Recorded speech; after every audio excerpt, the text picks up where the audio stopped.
YouTube. Sorry, it's so bright out. I couldn't tell if this thing was recording or not. So that giant building going in on the right there, off 40th Street, just north of Loop 202, is some kind of data center. So finally, there's a sign on it saying what it is. So yay, another employer that I'm not qualified probably to work at. You know, and the sad thing is, I know that's something that I could learn if places would just simply hire and teach what you need to know to do the job. Generally speaking, I do good with tech type stuff as long as somebody walks me through how to do it. But places like that are always looking for degrees and certifications that I just have no hope in hell of getting, and I don't really have the luxury of going to school. If I'm going to school, I'm not able to support myself. I'm barely able to support myself as is. In fact, right now, I'm really not able to support myself. So, I guess I should say the date and time, huh? Damn. Okay, here it is. It's Thursday, June 29th, 2023. It's 12:45 p.m., so 12:45.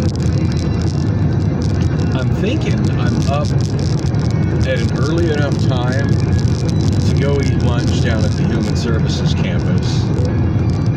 I keep saying I'm going to go down there and eat with the homeless people. I've been saying that for a couple of days, and I haven't done it yet. To be honest, I really wanted to do that with my daughter Allison on Monday, just so she could kind of learn how that works. After the way she freaked out at me, like I could just run and go grab her food and bring her back food, like they just give it away down there. I mean, because they do feed down there, but they don't just, have a snack bar where you walk up and ask for what you want and they hand it to you. Like she seemed to think that they have. Say, just go get me some soup. Like, what fantasy are you living in that it works like that?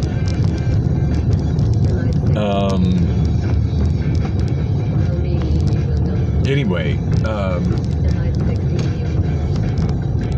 not sure if I'm making it there early enough to eat at the St Vincent De Paul kitchen inside the Human Services campus or not, but I think I am. I'm looking at myself in enough of a financial crisis right now that I probably need to pull out every stop I need, as much as it's like, well, it's only, I can eat on only $4 at Taco Bell, or I can eat on only, $4 and change over at Del Taco. Doing that every day is adding up, and I, at the moment, have absolutely zero income. The last video shot, I was on my way into my interview at Domino's Pizza. I want to say it went good, but I don't know when I'll be working. I don't know when I'll be working or if I'll be working. Like everybody else, they now use a background check service. Now, the guy that I interviewed with was a couple years younger than me. He said he also had a felony in the 90s, so that gives me hope. That gives me hope. In fact, at one point he told me that he wouldn't have wasted my time, since I disclosed that to him right away, that he wouldn't have wasted my time if he didn't think I would get past what they do for a background check. So while that's hopeful, it's not. It's still a hurdle I haven't made it over yet. So, I've had all these job opportunities and job offers, but yet no one has put me to work yet. And I've gone to a job interview every day for, every weekday for quite some time now. I'm not even hearing back from the job interview that I had a little over 2 weeks ago on the phone with the recruiter, the Asian woman who was kind of hard to understand. I'm not even hearing back from her. So it almost feels like basically what's going on, it's almost like ghosting in the dating scene.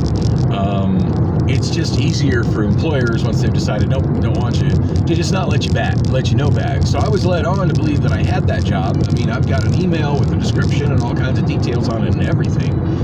And it looks like something made the person who made the decision that was beyond that recruiter that did the interview. They looked at something, saw some kind of red flag and said, nope. But they're not having the decency to tell that recruiter no. So the recruiter can tell me no. And all I'm getting back from the recruiter is, well, I haven't heard back from them. So, I mean, should I follow up with that recruiter? I don't know.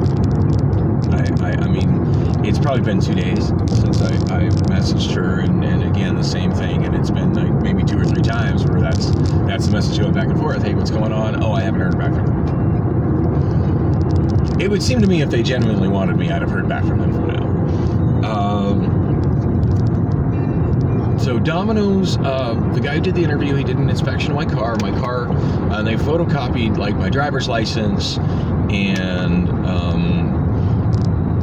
they inspected my car. They said my car is fine to deliver for Domino's. They inspect. I've got valid insurance until like the middle of September. That's paid for. Now, my insurance ends. I don't know how I'm gonna pay to renew it. I barely managed to pull that off, last time, and that was with Amazon money coming in. So that's a frightening thing. But I guess I'll cross that bridge when I get to it in September. There's so many things that could potentially go wrong between now and September, most notably being at the beginning of August that I'm going to have a grant for rent, and I have no idea where that's coming from right now. Missed bills right now. I haven't paid my Cox bill. I'm getting that automated text message right now telling me, hey, pay it now and you can avoid your late fees. But I don't have the money to pay it. At least I don't think I have the money to pay for it. I'm not really sure how much money I have in my Chase account right now because I'm still unable to get on my Chase online banking. But yeah, I don't think if I have enough in my Wells Fargo to cover it, it's going to leave my Wells Fargo account sitting with probably $20 in it, which is frightening to me. At this point, I'd rather leave myself owing Cox some money than having that bill paid and not having money for food and gas and other more essential at the moment needs. And I think if I call them, they'll probably work with me. I just simply haven't called them yet. It's also my understanding that Cox has some kind of programs for people who are low income, no income, whatnot, that I might at the moment qualify, that I didn't qualify for, say, a month ago or 2 months ago. So there's that. Anyway, that is something I need to get on top of, and I should probably try to get a hold of Cox today.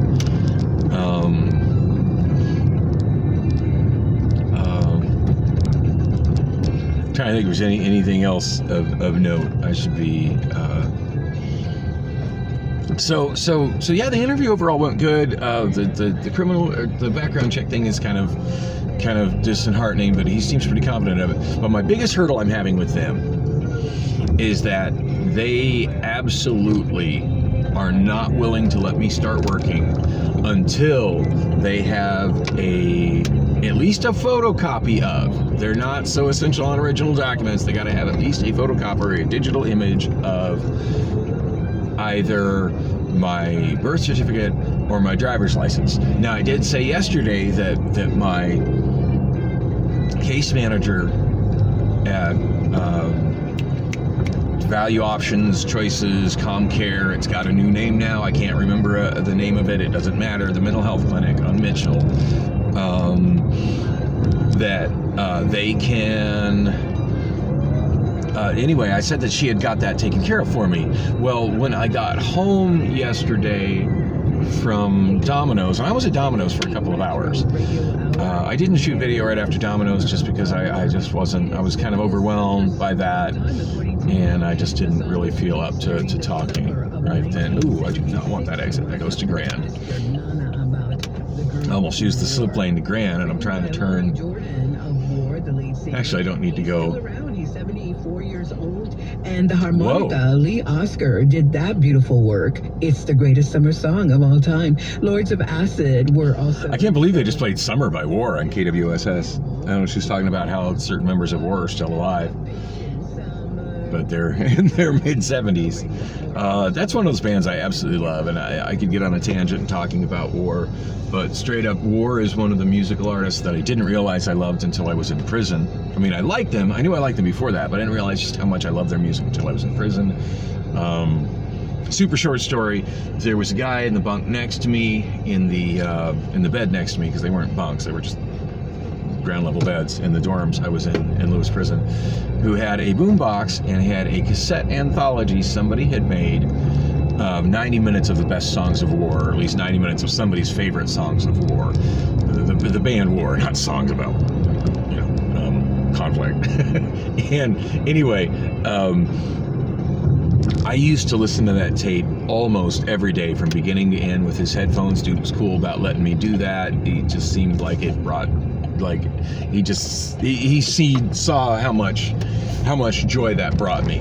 And for 90 minutes a day, that's the music that I lost myself in.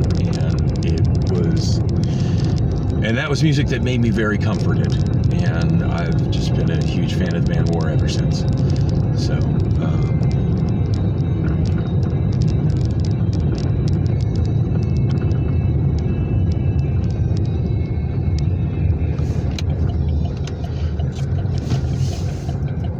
getting to my favorite parking spot over here. Because it offers a little bit of shade. You know, I love the palm trees of Phoenix. I really do. But I do wish back during the, 1930s or whatever, 40s, when that whole shade tree along the streets nationwide initiative was going on and there were federal dollars being contributed to that, I wish there had been more shade trees planted, because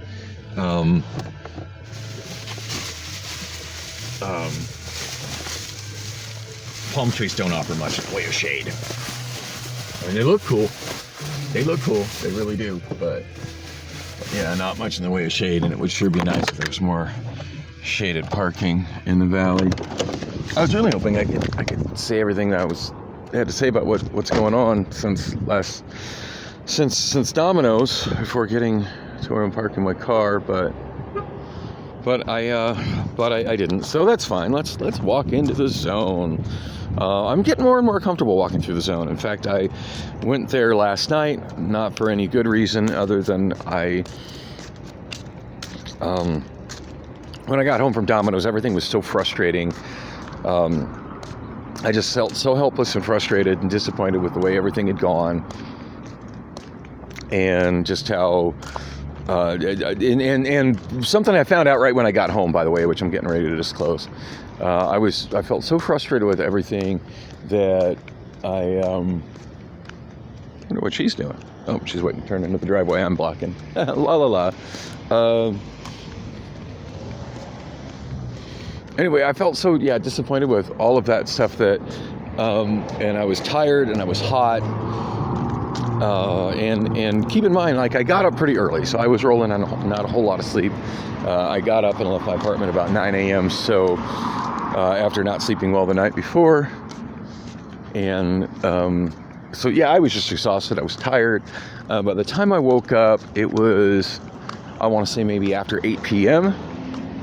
And by that time, I was wide awake. I was very depressed. I was very lonely.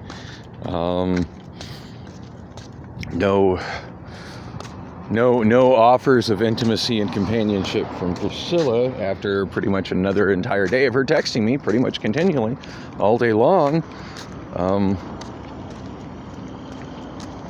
It's really weird to show me one show me in one way that you seem to be concerned and care about me, but you know that I have a certain physical need. We please help me with that. It's so crucial to my mental health. But yeah, that doesn't seem to be something that she's willing to. Something that she's willing to help me out with. So it's frustrating. It's interesting how different places they've got different types of no trespassing song. Like this one here is no trespassing, state property, Arizona Department of Administration. But yeah, they always keep the homelessness off of this block, and that's a historic building there, as is the beautiful 2 blocks worth of park around it. I don't know really what it is. Well, I'd be willing to bet money that RV right there. Willing to bet money that RV right there's got somebody living in it. There's probably some of those cars sitting there as well. So it's Justice Center on the right, which is, they don't have their cooling center sign put out. I'm not sure what it takes to be able to stay in there, but that's fine. At this point, I'm not to the point of needing to. I'm not to the point of just desperately needing to find places to be to get out of the heat and stay hydrated. Being able to keep food in my belly, that's becoming.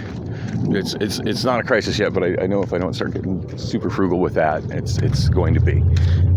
It's the money is the limited amount of money I have is sure to be running out soon, and the credit that I have is complicated. Anyway, yeah. So I was really lonely when I woke up, and really depressed, and really just craving companionship. And it was clear that wasn't going to come from intimacy and companionship. It was clear it was not going to come from Priscilla. And so I just went down to the zone in hopes of, at least one thing I see when I come down here, as crazy as this area is, one thing I see is community. As fucked up as that is. Well, that's a really cool guitar, dude. I'm not sure what kind of guitar that guy is stringing right there, and I didn't point the camera at him because I didn't want to upset him, but it's the kind that's got like a round metal plate on the face of it, similar to the one that's on the cover of the Dire Straits album, Brothers in Arms. That's got to be an insanely expensive guitar.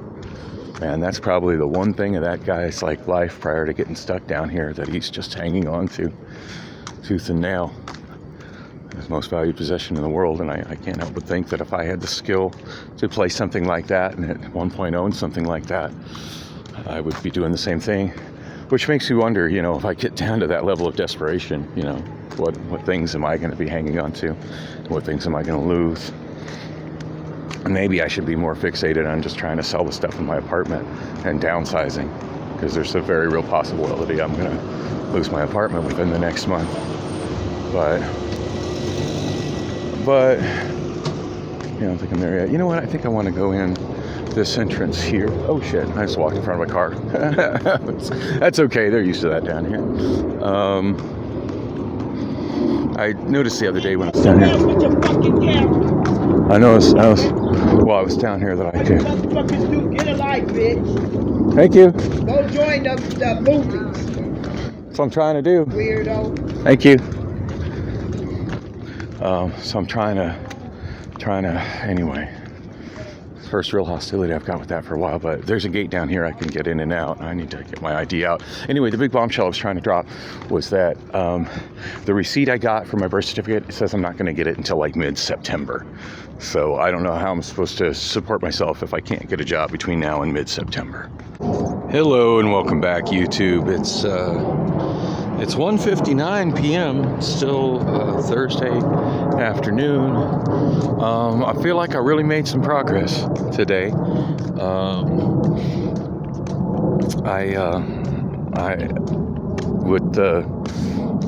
I forget what the heck it's called there at the Human Services Campus. So the thing that's kind of confusing at the Human Services Campus is it's not just one spot that handles stuff. There's a whole bunch of different offices and stuff there that provide different kinds of assistance, and they're all separate. They're all different. But they help you replace IDs inside. I'm probably calling it the wrong thing, and maybe it's on my card. I think it's called the Brian Garcia Welcome Center. It's the place that's mentioned on some of those red signs that I've been putting in my vlogs, that says, hey, no camping here. If you need assistance, go to the Brian Garcia Welcome Center. It's that spot. God, this is so crazy how, like, one block that way, it just looks like just third world country, encampment, Skid Row, the zone, and then this street on Jefferson, and this is Washington.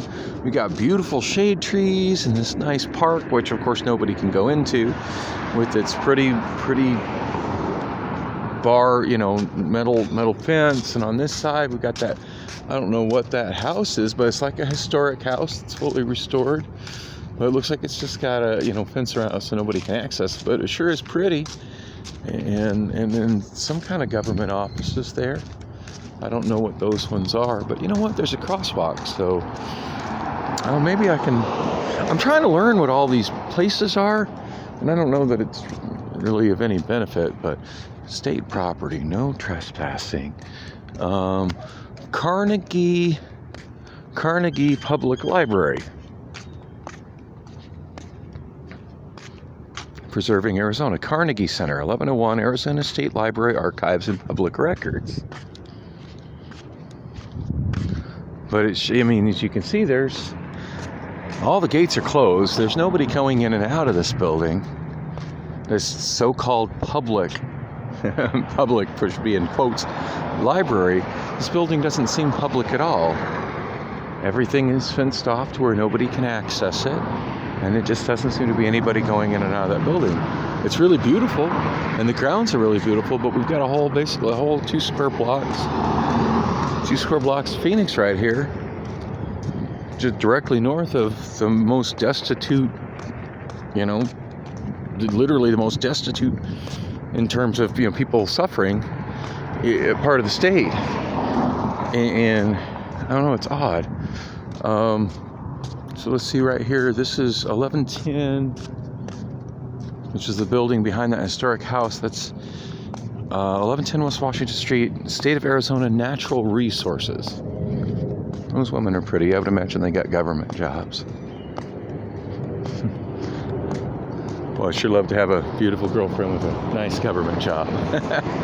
I don't know what the Natural Resources Department does. I don't know what the deal is with this historic house, but boy, it sure is something. But it looks like whatever it is, it's just...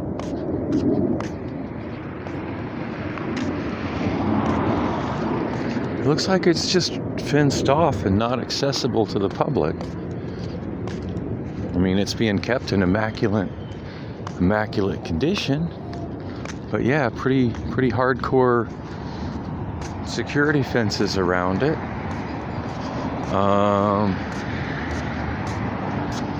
It also says the lighting's making it hard to see that. Library Development Division, Arizona State Library Archives and Public Records. J.M. Evans House, 1893. Well, it's a very beautiful thing, but it's also very much cut off and just sitting there looking pretty, like the Carnegie Public Library across the street from it. Anyway, I guess I learned a little something today. These were a couple buildings I didn't know what they were. The historic one across the street there, and then this cool looking house, and then the building behind it. I didn't know what any of that stuff was, and I walk by it quite frequently. And that's a neat building behind it. It looks like it's mostly a parking garage. I like how it's got a clock on the side, though. It's got a clock up on the side, 1010 West Washington. And it looks like it's possible to walk through here, but it looks like they've got a fence on the other side to make it where you can't just continue through on whatever avenue alignment this is. Oh, this is obviously 11th Avenue, because that address is 1010 and that's 1100. So this walkway is where 11th Avenue was, and you can see 11th Avenue continuing to the north. But it looks like they've got, on the other side, it looks like they've got some kind of security fence up there that would stop people from using that as, using it as pedestrian infrastructure. That woman that was speaking some language that wasn't English, I could see she had a state of Arizona ID badge on her waist. Maybe I should be trying to find me a government job. I've had people tell me I should do that. But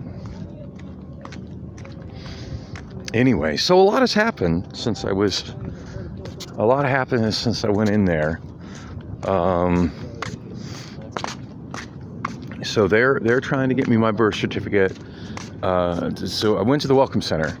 So I went onto the campus, and then I went into the area where the brass band was playing. I don't know what that building's called, but I guess there's different offices that help people in there, including one of them, which is actually a DES office.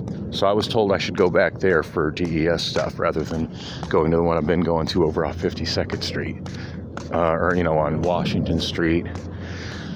I don't know that it's actually on a numbered street. It's on Washington Street. It looks like this is just nothing but a garage. Even the bottom level is looking like a garage. Parking garage.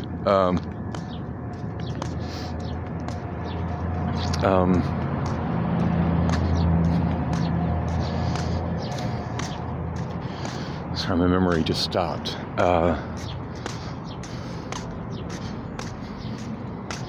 Damn it. Oh yeah, so I went into the Welcome Center there, I went in the back gate. Just remember, I shot video going into there, and I had some people yelling at me about, "Oh, camera." So that's why I didn't shoot video when I directly walked out of the zone. I've actually seemed to be kind of making some friends down there and being accepted as part of that community down there, and certainly I don't, people talk, so I don't want to be known as guy with camera and then suddenly have people, trying to do violent things to me when I get near there. Oh shit, my sunshade came down. A little spit on the suction cup. See if that holds it up a little bit better. So I still need to go over to Social Security, but I've made some progress, which I'm going to talk about in a minute. I need that piece of paper there. And I don't have a burrito on me, so they should let me into the Social Security office. And maybe that was a dumb hill to, die on yesterday. But I'm just struggling, to remember to eat, and struggling to have the money to eat. And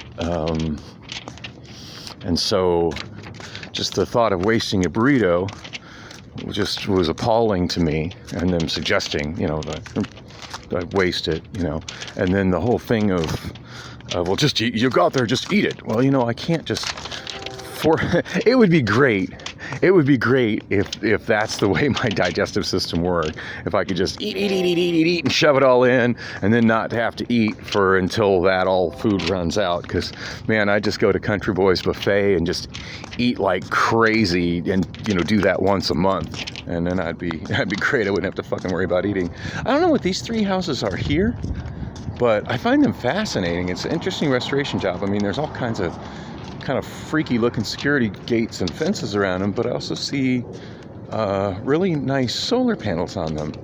And I'm kind of curious, just the way they're so uniformly done, but just have such extreme security gates around them. I find myself wondering if maybe, and there's some other houses behind it, and the way they're all gated up like that, I'm almost wondering if that's part of a City of Phoenix affordable housing program. Because I don't see any for rent signs around it or anything. I don't know. Curious what that is. I get the feeling that's some kind of special housing, though. I don't think those are just, you're not finding those on forrent.com.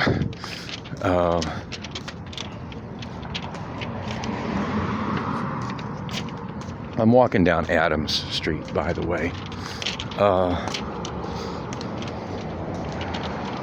I think here's kind of where I need to cross the street. It's interesting how this development here is called Madison Square, like their signs. I don't know if y'all can read that one off in the distance there. It's Madison Square, and it's named after a boxing venue that used to be here that was destroyed. Kind of a historic boxing venue that was here that was destroyed. I find it ironic that they named this development after it when the actual Madison Square was bulldozed to make way for these.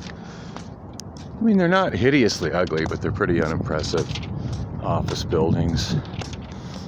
I do dig that the old school is still there. I mean, it's something that's pretty architecturally significant. But again, like another just big building that's seemingly just sitting empty and not being used for anything. And it just seems crazy when there's so many people struggling with nowhere to stay, and then there's so many these buildings that are nice buildings that are just sitting vacant, just looking like nice buildings. I mean, granted, like you see the people in the zone, the street people don't take very good care of stuff. So, you know, if you put the homeless in those nice buildings, they likely wouldn't stay nice buildings for very long. But I don't know. I guess I like to imagine a world where people respect and take care of the stuff that's around them, and that those things around them are available so people have their needs met, I guess. There's just so much struggle in the world. Meanwhile, we got people driving just excessive, polluting things like that, an oversized diesel Ram, contributing to the heat island effect here in this city. So sorry I'm not very focused today. I'm trying to say what all I got done. I think this is Adams Street here, or maybe Monroe. I always get Monroe and Adams confused. And I forget the name of the one I said I was just on. But if I said it was Adams, then this is Monroe, and if I said it was Monroe, then this is Adams. For some reason, I just can't ever sort those two straight in my mind. And this is technically not the street. This is the parking lot through what's considered the Madison Square development. I do believe the Madison Square building would have been, I can't remember if it was where that building there, 100, which is 100 North 7th Avenue. I don't know if it was where the 100 building was, or if it's that building there, which is where the Social Security Administration is. And they have signs on them, 257th, 107th, 800 Adams. I can't remember which of those buildings took the place of where the original Madison Square Gardens was. But I do know there's a I just love how people always stop and block the crosswalks. Where the there is along 7th Avenue, there is a little monument to it with some pictures of it showing it was there, but it sure would be nicer if it was still there and in use, you know.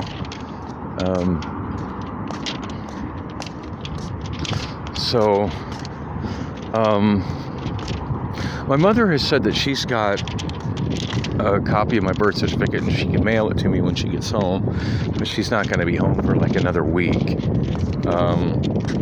And most likely that's still going to be quicker than any of these services can get me a birth certificate, but they've offered to get me one where I just went and I've completed all the stuff. They said they will call me, that it's going to be mailed there, and they will call me there.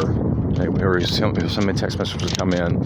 He said it could be anywhere from 3 weeks to a month, which I'm not very optimistic about, but at least it's progress. And granted, I just spent $50 yesterday, you know, trying to get it when that one, it says it's not going to show up till September 20th, which is insane to me. And when I told him about that, he thought that was insane to him too. So that was done. I went into the other building and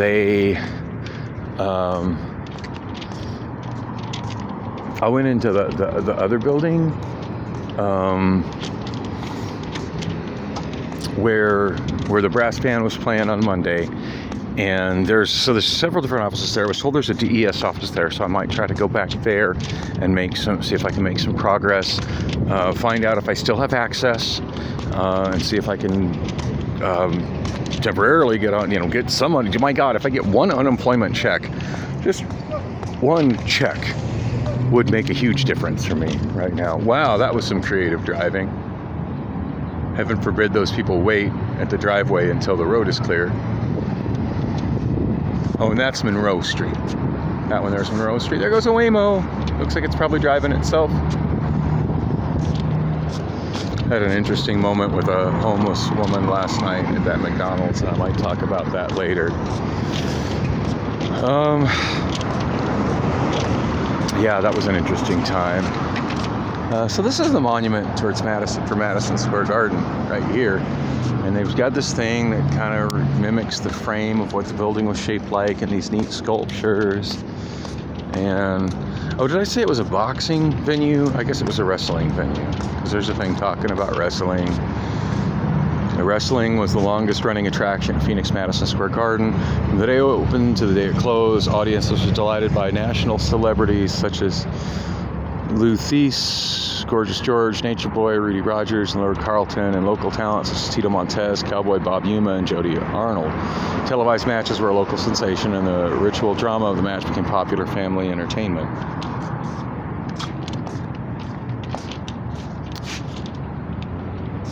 I love monuments like this. Okay, so it was boxing. So here's the thing talking about boxing. Phoenix Madison Square Garden offered many opportunities for young men in Phoenix to pursue boxing and the dream of winning a title. Golden Gloves, a national amateur boxing competition, became an important part of the Valley's athletic life by offering alternative social activity for local youth. For those boxers who had talent and were willing to work hard, there were trainers, managers, promoters who could help them with their careers. This included African Americans, Hispanics, Asians, and in the 1970s, women. If you were a good fighter, you were welcome at the Garden. Interesting how some of that, the shine of the lettering is fading, making it hard to read. Music and revivals. In the 50s, music became a popular venue at Phoenix Madison Square Garden on Saturday nights. National talent and local amateurs played to full houses. Performers such as Dwayne Eddy, oh nice, Jimmy Dell, Al Casey, and Sanford Clark started their careers at the Garden. Evangelical revivals were also popular, with audiences from all social, ethnic, and economic backgrounds in attendance. I vaguely remember this building being here before they destroyed it to build this office building in. I do vaguely remember what it looked like. Oh, and hey, there's kind of an artistic representation of it.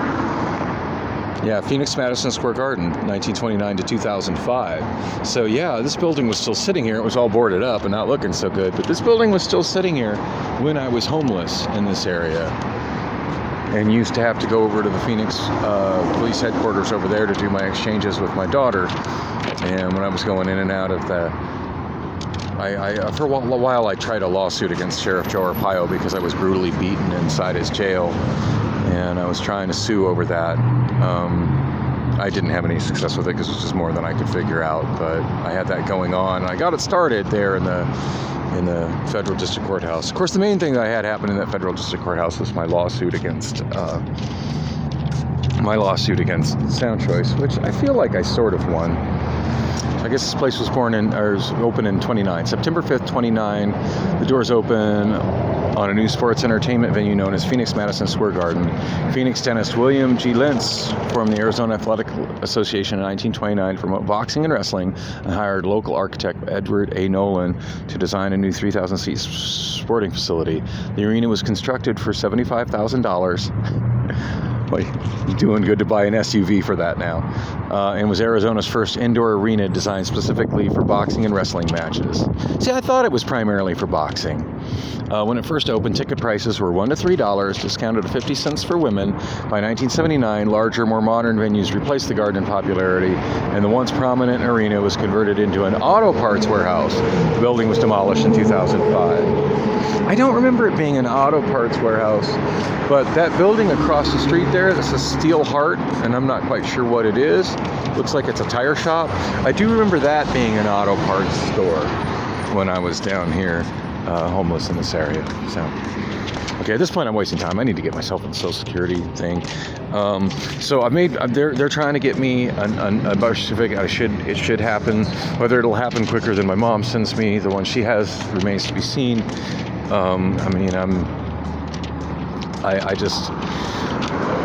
I love my mom, and I know she's always going to do her best to look out for me, but I just worry about things. I just worry about things not working out, you know? Wow, those are unopened condoms. Good times. Yeah, I just worry about things not working out. So they're trying. But the main thing that happened, and this is what I probably should have been saying from the get-go, is I sent a text message to Victoria, the HR person for K-Power, and she actually texted me a high-resolution image of my Social Security card. So while I don't have my physical Social Security card, I have that, and that might be enough for Domino's, and I got the Domino's guys' information here. So I'm gonna try to take care of that. Right now I'm going to Social Security to still try to see if they can mail me the one to my place. So I'm trying to keep on keeping on. And even though last night I was doing some probably not the most brilliant stuff, trying to cope with the pain of loneliness, and did a lot of walking around the zone by myself, just people watching, and just not wanting to be alone. I think I'm back on track today.